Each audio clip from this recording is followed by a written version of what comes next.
Hello friends केमिति अछंती समस्ते आशा करछि समस्तଙ୍କର पढ़ापढ़ी चलीथिबो। आज आम राजनीति विज्ञान रो भारत रे गणतंत्र आलोचना करिबा।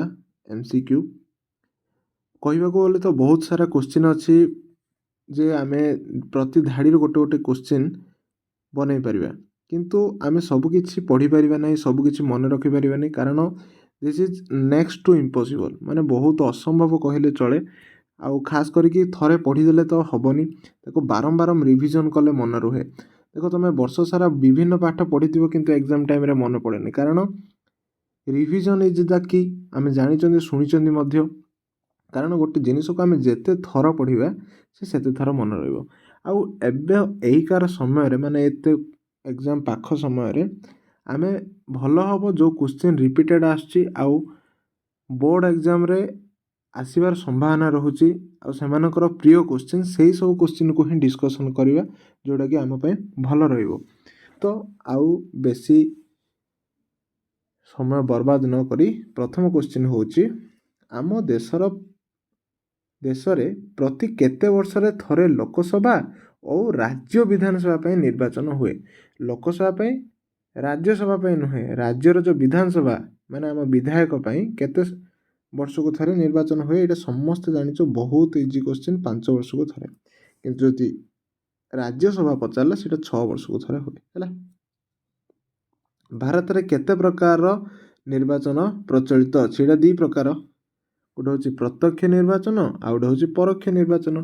प्रत्यक्ष आम डायरेक्ट भोट करुछंती, परोक्ष आम इनडायरेक्टली भोट करुछंती, माने आमे जाको भोट करथिले सेमाने जितिला परे सेमाने अन्य जन को भोट करते, ताहा होछि हमर प्रत्यक्ष निर्वाचन। एटा बेले बेले प्रत्यक्ष और परोक्ष रे डिफरेंस पचार देता होछि 2 मार्क बा 3 मार्क रे। भारत रे केते प्रकार निर्वाचन अछि? माने 2 प्रकार। सार्वजनीन साबालक मतदान प्रथा विषय भारतीय संविधान रो केते धारा रे स्पष्ट सूचना दिया, माने आम जानते 18 वर्ष ऊर्ध्व है आम भोट दबा, किंतु यही भोट दबा कथाटा आम जो कॉन्स्टिट्यूशन अच्छी संविधान अच्छी तार केते नंबर धारा रे अच्छी। कारण देख संविधान विषय जी जाना आमर से 22टा भाग अच्छी, माने 22टा पाठ बा चैप्टर अच्छी आ 395टा ओरिजिनल रे धारा थिला। एबे आस्ते आस्ते से बढ़िबार लगी, एमेंडमेंट होउची, तो यहाँ केते नंबर धारा रे अच्छी? आंसर हम 326 नंबर धारा रे। जनगणना केते वर्ष रे थरे होई थाए? जनगणना प्रति 10 वर्ष रे थरे हुए। राज्य विधान परिषद है विधान सभा नुहे, विधान परिषदर केते सदस्य राज्य विधान सभार सदस्य मानक द्वारा निर्वाचित हुअन्ति? इटा हबो 1/3। देख आमर राज्य को देख जमी पूरा देश को चलैया 2टा था, गोटे हूँ लोकसभा आ गोटे हूँ राज्यसभा। सेमिति गोटे राज्य को चलैया गोटे था विधान सभा आ गोटे हूँ विधान परिषद है। आमर स्टेट रे परिषद नाही है, बिहार रे अच्छी किंतु आमर नाही, माने देश रे टोटाल 6टा स्टेट पाखरे ही विधान परिषद अच्छी। से विधान परिषदर सदस्य को आम कौन कर प्रत्यक्ष भाव रे नुह परोक्ष भाव रे भोट करुचंती। ता अर्थ आम विधान सभार मेंबर को है, विधान सभार मेंबर को आम डायरेक्टली भोट करवा, यही माने आंको भोट करती जे आंके हेले समस्त को भोट करेंगे ना है कि, तो आंके केते भाग करिए, आउ किछि केते भाग करिए, आउ किछि केते भाग हम, तो विधान सभा द्वारा विधान सभार मेंबर द्वारा केते भाग निर्वाचित हुअन्ति। एटा पाठरे पढ़ेला बेले भल से पढ़े हो, बीट टाइम रे करि होबनी। तो आंसर होछि 1/3। भारत रे जणे मतदातार सर्वनिम्न बयस एटा तो समस्त जानिचो 18 वर्ष। गणतंत्र हेउछि लोकमानक द्वारा लोकमानक पई, एटा किए कहिदेले? Abraham Lincoln. संविधान रो केते धारा रे अनुसूचित जाति और जनजाति पई लोकसभा रे स्थान संरक्षण व्यवस्था कर जायछि? माने मैं अबे कहली गोटे देश को चलेबा पई गोटे लोकसभा अछि, गोटे राज्यसभा अछि। से तो से कहिला जो लोकसभा रे एससी और एसटी भाई मानक पई हैला कोन थाउछि सीट ରିଜର୍ଭ ହେଇକି ଥାଉଛି, ମାନେ ପ୍ରତିବର୍ଷ ସେମାନଙ୍କର ମଧ୍ୟରୁ ଜଣେ 2 ଜଣ 3 ଜଣ କେତେ ଜଣ ଆସିକି କ'ଣ କରିବେ, ଆମ ପାଇଁ ନିୟମ ବନେଇବେ। ତ ସେଇଟା କେତେ ନମ୍ବର ଧାରାରେ ଅଛି? ସେଇଟା ହେଉଛି 330 ନମ୍ବର ଧାରା। ଲୋକସଭାର ନିର୍ବାଚିତ ସଦସ୍ୟ ସଂଖ୍ୟା କେତେ? ହେଲା, ଲୋକସଭାରେ ଆମେ କେତେ ଜଣଙ୍କୁ ନିର୍ବାଚିତ କରୁଛନ୍ତି? 583। ଆଉ 2 ଜଣ ହେଲେ ଆଙ୍ଗ୍ଲୋ ଭାରତୀୟ, ହେଲା, ଯେଉଁଟାକି ରାଷ୍ଟ୍ରପତି ଚୟନ କରନ୍ତି। ପ୍ରତ୍ୟେକ ଲୋକସଭା ପ୍ରାର୍ଥୀଙ୍କ ପାଇଁ ନିର୍ବାଚନ ଖର୍ଚ୍ଚ କେତେ ଟଙ୍କା ଧାର୍ଯ୍ୟ କରାଯାଇଛି? ମାନେ ଜଣେ ଯଦି ଲୋକସଭା ପାଇଁ MP ପାଇଁ ଠିଆ ହେଉଛି, ସେ କେତେ ଟଙ୍କା ଖର୍ଚ୍ଚ କରିପାରିବ? ସିଏ ହେଉଛି 25 ଲକ୍ଷ ଟଙ୍କା, ତାଠୁ ଅଧିକା ନାହିଁ। କିନ୍ତୁ ଏଜ୍ ୱି ନୋ ସବ୍ କାଲା ପଇସା ହେ ବ୍ଲାକ୍, ହେଲା, ବ୍ଲାକ୍ ମନି ୟୁଜ୍ କରାହେଉଛି, ହେଲା, ଶୋ କରାହେଉ ନାହିଁ, କାରଣ ଶୋ କଲେ କେସ୍ ହେବ, କାରଣ 25 ଲକ୍ଷରୁ ଅଧିକା ଆମେ ଏକ୍ସିସ୍ ଆମାଉଣ୍ଟ ଆମେ ଖର୍ଚ୍ଚ କରିପାରିବା ନାହିଁ। ଓଡ଼ିଶାର ବିଧାନସଭା ନିର୍ବାଚନ ମଣ୍ଡଳୀର ସଂଖ୍ୟା କେତେ? ଯେଉଁ ଓଡ଼ିଶାର ବିଧାନସଭା ଅଛି, ସେଇଠି କେତେଟା ସିଟ୍ ଅଛି ବା କେତେଟା ମଣ୍ଡଳୀ ଅଛି, ହେଲା, ଯେମିତିକି ଆମର ପୁରା ଓଡ଼ିଶା ରାଜ୍ୟକୁ କେତେଟା ମଣ୍ଡଳୀରେ ଭାଗ କରାଯାଇଛି। ତ କେତେଟା ମଣ୍ଡଳୀରେ ଭାଗ କରାଯାଇଛି? 147ଟା ମଣ୍ଡଳୀରେ ଭାଗ କରାଯାଇଛି। ପ୍ରତି ଜାଗାରୁ ଗୋଟେ ଗୋଟେ ବିଧାୟକ ନିର୍ବାଚିତ ହେବେ, ଠିକ୍ ଅଛି। ପ୍ରତି ନିର୍ବାଚନ ମଣ୍ଡଳୀ ପାଇଁ ନିର୍ବାଚନ ଆୟୋଗ କେତେ ଜଣ ପର୍ଯ୍ୟବେକ୍ଷକଙ୍କୁ ନିଯୁକ୍ତି ଦେଇଥାନ୍ତି? କେତେ? 3 ଜଣ। 3 ଜଣ ପର୍ଯ୍ୟବେକ୍ଷକ ରହିବେ, ହେଲା। ନିର୍ବାଚନରେ ପ୍ରାର୍ଥୀ ହେବା ପାଇଁ ଜଣେ ପ୍ରାର୍ଥୀର ସର୍ବନିମ୍ନ ବୟସ କେତେ ହେବା ଦରକାର? ହେଲା, 25 ବର୍ଷ କମ୍ ସେ କମ୍ ହେବା ଦରକାର, ଠିକ୍ ଅଛି। ଆଉ ରାଜ୍ୟସଭାରେ ଯଦି ପଚାରିବ କମ୍ ସେ କମ୍ କେତେ ବର୍ଷ ହେବା ଦରକାର ବୋଇଲେ 30 ବର୍ଷ ରାଜ୍ୟସଭା, ଆଉ ନର୍ମାଲ୍ ପଚାରିଲା ବେଳେ 25 ବର୍ଷ ହେବ। ଜଣେ ପ୍ରାର୍ଥୀଙ୍କୁ ତାଙ୍କ ନିର୍ବାଚନ ମଣ୍ଡଳୀରୁ ମିଳିଥିବା ସମସ୍ତ ସିଦ୍ଧ ମତର ମାନେ ଟୋଟାଲ୍ ଭୋଟ୍ର କେତେ ସମର୍ଥନ ନ ମିଳିଲେ ତାଙ୍କୁ ତାଙ୍କ ଦାଖଲ କରିଥିବା ଅମାନତ ରାଶି ହରାଇବାକୁ ପଡ଼ିବ? ଆନ୍ସର୍ ହେବ 1/6 ଭୋଟ୍ ନ ମିଳିଲେ, ମାନେ ଜଣେ ଭୋଟ୍ରେ ଠିଆ ହେବା ପୂର୍ବରୁ କିଛି ଟଙ୍କା ଡିପୋଜିଟ୍ କରିକି ଠିଆ ହେବାକୁ ପଡ଼େ, ହେଲା କି। ଯଦି ଯିଏ ଜିତିଲା, ମାନେ ଧରି ନିଆଯାଉ ଏଇ ପ୍ରାର୍ଥୀଟି ଜିତିଗଲା, ଆକୁ ଯେତେ ଭୋଟ୍ ମିଳିଛି ଆର ଯଦି 1/6 ମଧ୍ୟ ଆଙ୍କୁ ମିଳିଲା ନାହିଁ, ତ ବାନ୍ଧିଥିବା ପଇସା ମଧ୍ୟ ଆଙ୍କୁ ରିଟର୍ଣ୍ଣ ହେବ ନାହିଁ। ତ ପଇସାଟା ତ ବହୁତ କମ୍, କିନ୍ତୁ ଏଇଟା ଗୋଟେ ଲଜ୍ଜାର ବିଷୟ ହେଇଯାଉଛି ଯଦି ଏତିକି ବି ଭୋଟ୍ ମିଳୁନି, ହେଲା। ଅମାନତ ରାଶି ଜବ୍ଦ ହେବାଟା ଗୋଟେ ଲଜ୍ଜାର ବିଷୟ। ତ ମନେ ରହିଲା, 1/6 ଯଦି ନ ମିଳିବ ତାଙ୍କୁ ଆଉ ତାଙ୍କର ରିଟର୍ଣ୍ଣ ପଇସା ମିଳିବ ନାହିଁ। ମତଦାନ ଦିବସର କେତେ ଘଣ୍ଟା ପୂର୍ବରୁ ନିର୍ବାଚନ ବନ୍ଦ ହେଇଯାଏ? ଦେଖ, ନିର୍ବାଚନ ଆଜି ହେବାକୁ ଅଛି, ମାନେ ତାର ଗୋଟେ ଦିନ ପୂର୍ବରୁ, ହେଲା କି, ନିର୍ବାଚନ ବନ୍ଦ କରିଦେଉଛନ୍ତି। ତ ତାର ନିୟମ ହେଉଛି 48 ଘଣ୍ଟା ପୂର୍ବରୁ ଆଉ ଆମର ପାର୍ଟିକୁ ଭୋଟ୍ ଦେବ, ତାଙ୍କ ପାର୍ଟିକୁ ଭୋଟ୍ ଦେବନି, ଏଇସବୁ ପ୍ରଚାର ବନ୍ଦ ହେଇଯିବ, ହେଲା। ଭାରତର ମୁଖ୍ୟ ନିର୍ବାଚନ ଆୟୁକ୍ତଙ୍କୁ କିଏ ନିଯୁକ୍ତି କରନ୍ତି? ଆନ୍ସର୍ ହେବ ରାଷ୍ଟ୍ରପତି, ମାନେ ଆମର ଚିଫ୍ ଇଲେକ୍ସନ୍ କମିଶନ୍, ଯିଏ ଆମର ଇଲେକ୍ସନ୍ କରାନ୍ତି, ତାଙ୍କୁ କିଏ ନିଯୁକ୍ତି କରନ୍ତି? ମାନେ ରାଷ୍ଟ୍ରପତି। ଜଣେ ନିର୍ବାଚନ ଆୟୁକ୍ତଙ୍କ କାର୍ଯ୍ୟକାଳ କେତେ ବର୍ଷ? ମାନେ ଚିଫ୍ ଇଲେକ୍ସନ୍ କମିଶନର୍ କେତେ ବର୍ଷ ରହିବେ? 6 ବର୍ଷ। ଲୋକସଭାରେ ନିର୍ବାଚିତ ସାଂସଦ, ଆଚ୍ଛା, ଠିକ୍ ଉତ୍ତରଟି ବାଛିକି ଲେଖ ବୋଲି କହିଲା। କେଉଁଟା ହେବ? ଲୋକସଭାରେ ନିର୍ବାଚିତ ସାଂସଦକୁ ବାଦ ଦେଲେ ରାଷ୍ଟ୍ରପତି ଜଣେ ଆଙ୍ଗ୍ଲୋ ଭାରତୀୟକୁ ଜଣେ କି 2 ଜଣ ହେବ, ସେଥିପାଇଁ ଏଇଟା ଭୁଲ ହେବ। ସ୍ୱାୟତ୍ତ ଶାସନ ନିର୍ବାଚନରେ ମତଦାନ ବ୍ୟବସ୍ଥା ବ୍ୟାଲେଟ୍ ପେପର୍ ମାଧ୍ୟମରେ ହୋଇଥାଏ। ହଁ, ଏଇଟା ରାଇଟ୍ ଅଛି। ସ୍ୱାୟତ୍ତ ଶାସନ ମାନେ କ'ଣ? ଆରେ ନିଜକୁ ନିଜେ ଶାସନ କରିବା ବା ଅନ୍ୟକୁ ଭୋଟ୍ ଦେଇକି ଜଣେ ପ୍ରତିନିଧିକୁ ବାଛିବାକୁ ହିଁ ସ୍ୱାୟତ୍ତ ଶାସନ କୁହାଯାଉଛି।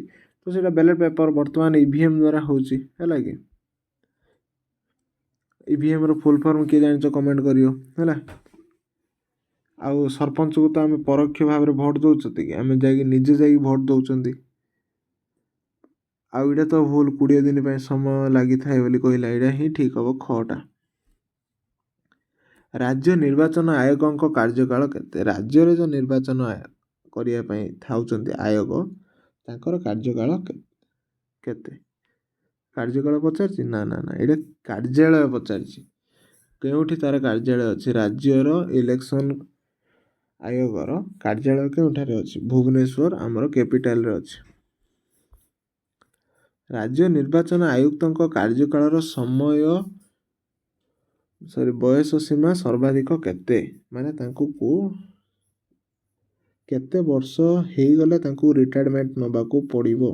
ସେଇଟା ହେଉଛି 62 ବର୍ଷ। 62ରୁ ଏଭବ୍ ହେଲେ ତାଙ୍କେ ଆଉ ସେଇ ପଦବୀରେ ରହିପାରିବେ ନାହିଁ। ରାଜ୍ୟ ନିର୍ବାଚନ ଆୟୁକ୍ତଙ୍କୁ କିଏ ନିଯୁକ୍ତ କରନ୍ତି? ହେଲା, ଯେମିତି ଆମ ଦେଶର ନିର୍ବାଚନ ଆୟୁକ୍ତକୁ ରାଷ୍ଟ୍ରପତି, ସେମିତି ରାଜ୍ୟର ରାଜ୍ୟପାଳ। ନିର୍ବାଚନ ସମ୍ବନ୍ଧୀୟ ବିବାଦରୁ ଚୂଡ଼ାନ୍ତ ନିଷ୍ପତ୍ତି କିଏ ନିଏ?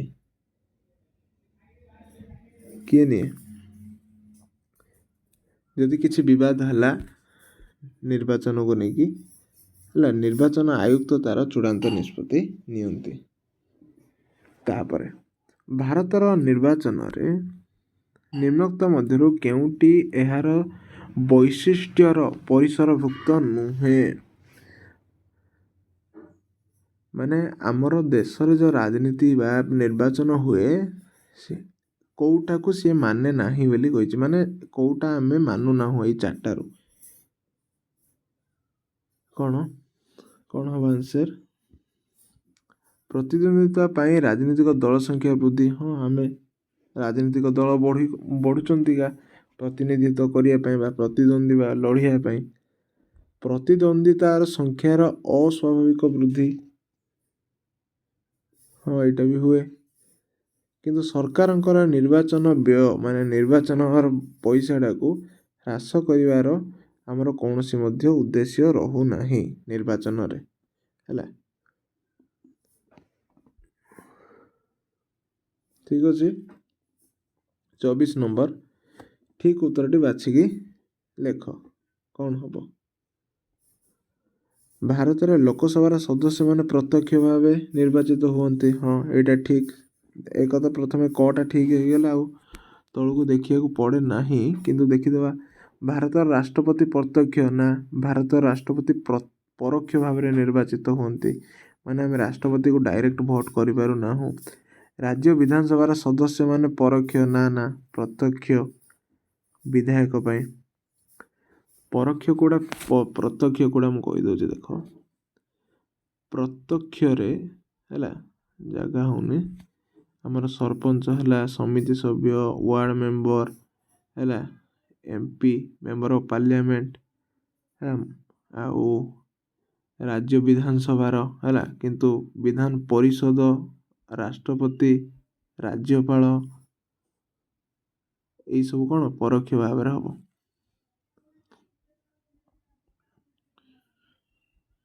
ଆବଶ୍ୟକ ସ୍ଥଳେ କେଉଁ ସମ୍ପ୍ରଦାୟରୁ 2 ଜଣ ବ୍ୟକ୍ତିଙ୍କୁ ରାଷ୍ଟ୍ରପତି ଲୋକସଭାକୁ ମନୋନୀତ କରନ୍ତି? ଜଷ୍ଟ ମୁଁ କହିଥିଲି କ'ଣ, ଆଙ୍ଗ୍ଲୋ ଭାରତୀୟ 2 ଜଣକୁ।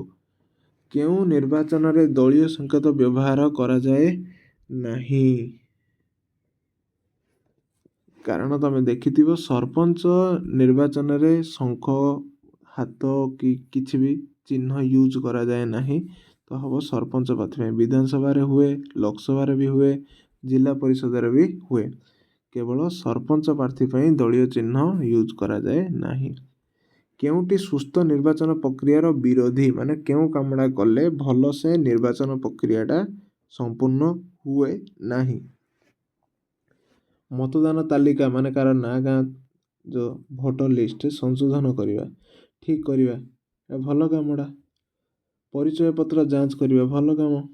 ଯୁବ ଶକ୍ତି ନିର୍ବାଚନ ସଂସ୍କାରମୁଖୀ ହେବା, ମାନେ ଯୁବପିଢ଼ି ନିର୍ବାଚନ ଆଡ଼କୁ ଯିବା, ଭଲ। କିନ୍ତୁ ନିର୍ବାଚନରେ ହିଂସାତ୍ମକ କାର୍ଯ୍ୟ କରିବାଟା ବିରୋଧ କରିବ, ହେଲା। ନିର୍ବାଚନ ପ୍ରକ୍ରିୟାକୁ ବା ଭୋଟିଂ ପ୍ରକ୍ରିୟାକୁ ସିଏ କ'ଣ କରିବ? ବାଧା ଦେବ। ବର୍ତ୍ତମାନ କେନ୍ଦ୍ରଶାସିତ ଅଞ୍ଚଳରୁ ଲୋକସଭାରେ କେତେଜଣ ନିର୍ବାଚିତ ସାଂସଦ ଅଛନ୍ତି? ଏଇଟା କରେଣ୍ଟ ଆଫେୟାର କୋଶ୍ଚିନ୍ଟା, ହେଲା କି, ଏଇଟା ସ୍କିପ୍ କର।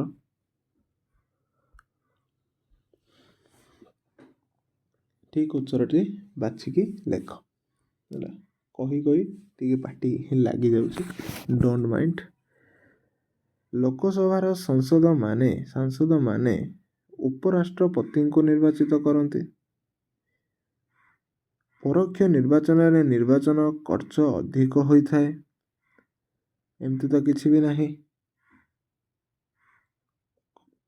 କି ଲୋକସଭାର ସାଂସଦମାନେ ଉପରାଷ୍ଟ୍ରପତିକୁ ବାଛନ୍ତି ନାହିଁ। ହେଲା, ଦେଖ ଲୋକସଭା ରାଜ୍ୟସଭା ଦୁଇଟା ଅଛି। ହେଲା, ରାଜ୍ୟସଭାର ଯିଏ ସ୍ପିକର ସିଏ ଅଟୋମେଟିକାଲି ହେଇଯିବ ଆମର କ'ଣ ଉପରାଷ୍ଟ୍ରପତି। ସେଥିପାଇଁ ତାଙ୍କୁ କିଏ ବାଛିବା ହିଁ ଦରକାର ନାହିଁ। ଲୋକସଭାର ସ୍ପିକରକୁ ବାଛନ୍ତି। ହେଲା, କିନ୍ତୁ ଲୋକସଭାର ସ୍ପିକର ରାଷ୍ଟ୍ରପତି ନୁହନ୍ତି। ଏଇଟା ଗୋଟେ କ୍ରିଟିକାଲ ଜିନିଷଟା ଭଲସେ ମନେ ରଖିବ। ରାଜ୍ୟସଭାର ଯିଏ ସ୍ପିକର ରହିବ ବାଚସ୍ପତି ସିଏ ଅଟୋମେଟିକାଲି ଉପରାଷ୍ଟ୍ରପତି ହେଇଯିବେ। ହେଲା କି,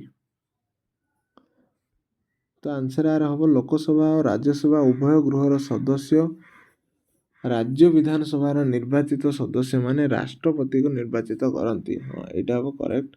ଲୋକସଭା ଲୋକ, ରାଜ୍ୟସଭାର ଲୋକ ଆଉ ଆମର ଷ୍ଟେଟ୍ର ନିର୍ବାଚିତ ବିଧାୟକମାନେ ସମସ୍ତେ ମିଶିକି ଭୋଟ ଦେବେ ରାଷ୍ଟ୍ରପତିକୁ। ନିମ୍ନୋକ୍ତ କେଉଁଟି ନିର୍ବାଚନ ଆଚରଣ ବିଧି ଉଲ୍ଲଂଘନ କରୁନାହିଁ? ଆଚରଣ ବିଧି ମାନେ ନିର୍ବାଚନକୁ ଶାନ୍ତି ଶୃଙ୍ଖଳାରେ କରିବା ନିମନ୍ତେ ଆମର ଗୋଟେ ନିୟମ କାନୁନ ଲାଗିଥାଏ ନିର୍ବାଚନ ଆୟୋଗ ଦ୍ୱାରା, ତାକୁ କୁହାଯାଉଛି ଆଚରଣ ବିଧି। ତ କେଉଁଟା ଉଲ୍ଲଂଘନ କରୁନାହିଁ? କ'ଣ ହେବ ଆନ୍ସର?